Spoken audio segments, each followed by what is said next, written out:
उसी का हवाला देकर के ये भी बोला जा रहा है कि जो प्रभु श्री राम है वो मांसाहारी थे। इसको आप कैसे देखते हैं? और आपको क्या लगता है, आज जब इतने बड़े सांस्कृतिक उत्सव की तैयारियां चल रही है, ये देश राम रंग में डूबा हुआ है, 22 जनवरी का इंतजार पलक पावने बिछा के पूरा देश कर रहा है, वहां कुछ लोग ऐसी बातें निकालते हैं कि राम मांसाहारी थे। एक तो राम मांसाहारी थे, ये किसी अनपढ़ की कही हुई बात है। वाल्मीकि रामायण अगर आप पढ़ेंगे, मैंने पढ़ी है और मैं इसलिए कह सकता हूं कि वाल्मीकि रामायण में कहीं ये नहीं लिखा कि राम मांसाहारी थे।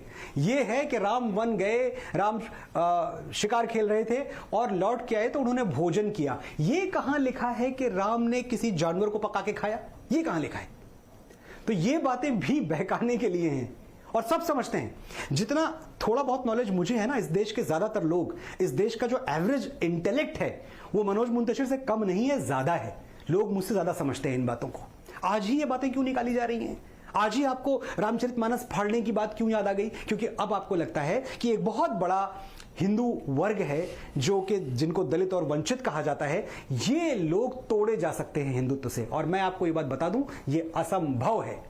क्योंकि इस देश में जब राम मंदिर बनता है तो वो राम मंदिर कहीं ना कहीं वो निषाद राज के व्यक्तित्व को, वो शबरी के व्यक्तित्व को, वो सीता के व्यक्तित्व को, वो अहिल्या के व्यक्तित्व को सम्मानित करता है। और उस राम मंदिर निर्माण के साथ ये सारे षड्यंत्र कि राम स्त्री विरोधी थे, राम दलित विरोधी थे, वंचित विरोधी थे, ये सब खंडित हो जाते हैं। कुछ नहीं बचता है। अब सिर्फ एक बात रह जाती है कि राम हर किसी से स्नेह करते थे, राम समावेशी थे, राम समाज के हर तबके को, हर इकाई को साथ लेके चलते थे। और अगर हमें राम से कुछ सीखना है तो यही एक चीज सीखनी है कि राम किसी एक के नहीं है, राम सबके हैं और सब राम के हैं। और ये बाकी लोग जो हमें तोड़ने की कोशिश कर रहे हैं, इनके बारे में आप याद रखिएगा, जो राम का नहीं है वो किसी काम का नहीं है।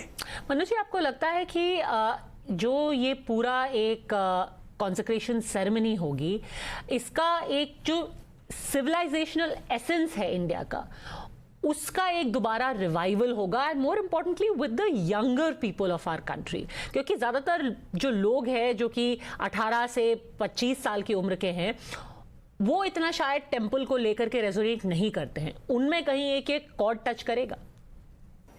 100%. This particular date in question, 22nd of January 2024, should be celebrated with the same grandeur as we celebrate 15th of August 1947. It is the same thing. जैसे हम 26 जनवरी मनाते हैं। मैं ये हमेशा कहता हूं कि थोड़ी देर हो गई।